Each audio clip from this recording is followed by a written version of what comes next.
Oui, c'est certain maintenant, ce n'est même plus lointain. Est-ce qu'on reverra avec la thématique tout à l'heure, compte tenu des scores passés et des derniers résultats de l'élection présidentielle, est-ce qu'on peut craindre pour le RDPC?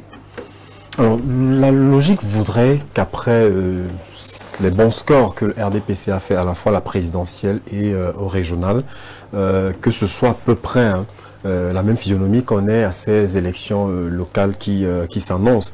Même si on a souvent vu, on l'a vu en France notamment, où Emmanuel Macron voilà, a été brillamment élu, mais derrière s'est retrouvé dans l'incapacité de se constituer une majorité parlementaire. Ça pourrait arriver aussi au Cameroun, bien que cela soit difficile, parce que s'attendre aujourd'hui à une régression du RDPC, ce serait comme espérer d'avoir une femme Premier ministre dans notre pays. Nous n'y sommes pas encore, nous sommes très loin de pouvoir encore l'accepter dans notre société patriarcale.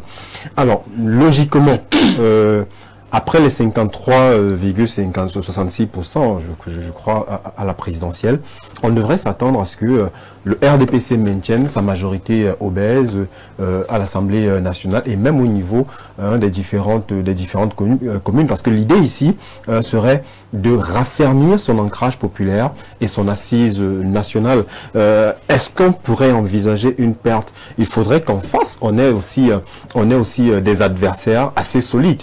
Or, si le RDPC n'a pas fait un très bon score à la présidentielle, c'est parce qu'on a eu cette marée jaune. Voilà, tous ces partis-là, ces partisans qui sont allés se greffer au FSNC. Or, là, vous avez le MRC qui annonce sa participation enfin à ces élections locales-là. Ça voudrait dire que ceux qui hier sont allés soutenir le FSNC vont donc retourner à leur parti. On ne devrait donc plus s'attendre à cette masse-là qu'on a pu observer au sein du FSNC. Bon, maintenant, vous avez pas mal de partis qui sont à l'agonie aujourd'hui, qui malheureusement ont été battus, voilà, donc dépassés, je vais dire, par le FSNC. Donc ces partis-là vont essayer peut-être aussi de se sortir la tête de l'eau. Mais dites-vous que de l'autre côté, il y a un goût de revanche, un désir de revanche des élites du RDPC qui, à la présidentielle, malheureusement, ont fait face à cette déconvenue, qui voudront prouver à leurs leaders qu'ils sont toujours présents. Si à la présidentielle, ils n'ont pas pu et qu'ils ont été évincés contre toute attente, je pense que cette fois, en réalité, c'est la seconde mi-temps qui va se jouer. Il faut craindre un RDPC encore plus mobilisé. Tout à fait. Parce qu'ils ont subi quelque chose qui n'attendaient pas. Tout à fait. C'est un affront qu'il va falloir laver. Parce qu'ils ont enfin compris aujourd'hui qu'il ne sert à rien d'être député et puis passer sa vie à Yaoundé sans jamais être au contact de ces populations, sans savoir quels sont les problèmes auxquels ils font face. Combien d'élus rencontrent réellement leurs électeurs? Vous savez, par moment, je suis très surpris souvent que pour rencontrer un député, à un moment donné, il faille demander une audience, passer et repasser, parce que soit il n'est pas là, soit il n'est pas disposé à vous recevoir. Pourtant, il est censé porter votre voix. Nous venions de parler. On n'a pas de résidence parlementaire. Voilà. Vous voyez de leur bureau dans leur circonscription. Voilà. Donc, une fois qu'ils ont été élus, ils s'en vont et ils reviennent 5 ans plus tard.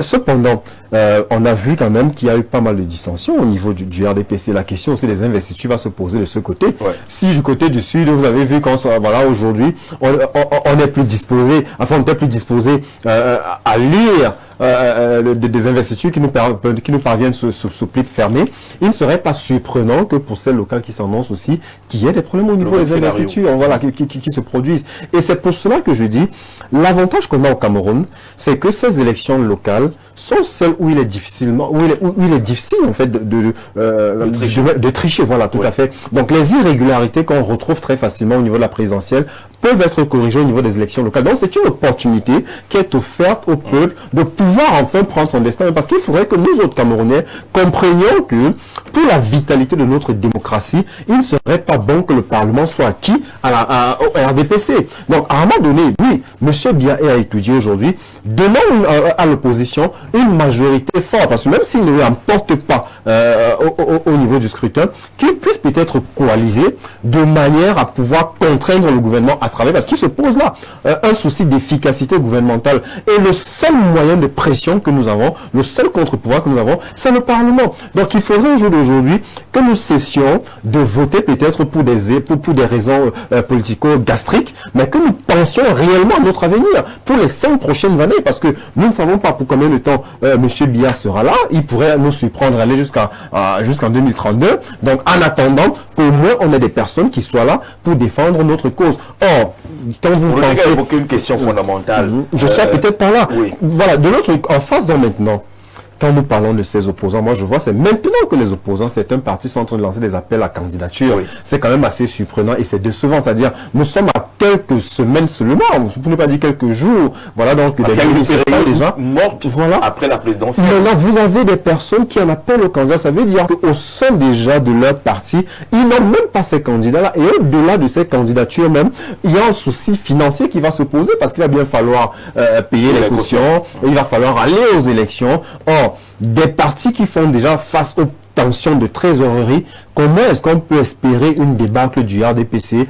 Je dis what and see, mais sincèrement, je pense que pour moi, c'est une lapalissade, c'est plié, les dés sont jetés. Le RDPC, une fois encore, va l'emporter. C'est triste de le dire ainsi. Le contraire pourrait nous surprendre, mais je ne sais même déjà pas si au sein de l'opposition, ceux qui souhaiteraient compétir ont même déjà tous leurs papiers, parce que vous voyez, c'est par moment à 24 heures souvent de la clôture que vous voyez des candidats. Alors, vous voulez dire que l'opposition n'est pas bien organisée et n'est pas bien préparée, hein, comme l'équipe nationale du Cameroun pour aller à Cannes. Voilà, voilà, malheureusement, et c'est triste à dire, pourtant, c'est un rendez-vous inédit. Voilà, mais nous fondons quand même nos espoirs aux populations, c'est-à-dire que ceux qui, hier, se sont levés pour aller voter, le fassent encore aujourd'hui, parce que nous sommes en janvier, il y en a quand même qui ont à construire. C'est un chiffre qui parle quand même.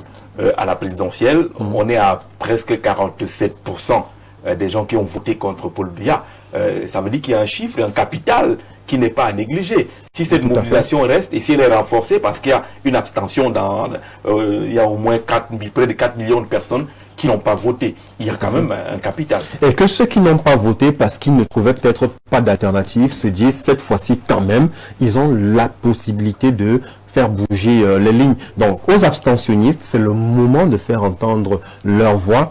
Pour ceux qui hier ont exprimé leur suffrage, qu'ils le confirment justement à travers ces locales. Si hier ils ont vomi le RDPC parce qu'ils ne s'y reconnaissaient plus, aujourd'hui qu'ils le confirment, qu'ils donnent la force à l'opposition pour que dans notre pays, on ait réellement une contre-proposition au Parlement. Jean de Dieu, est-ce que Rodrigue n'est pas un peu pessimiste?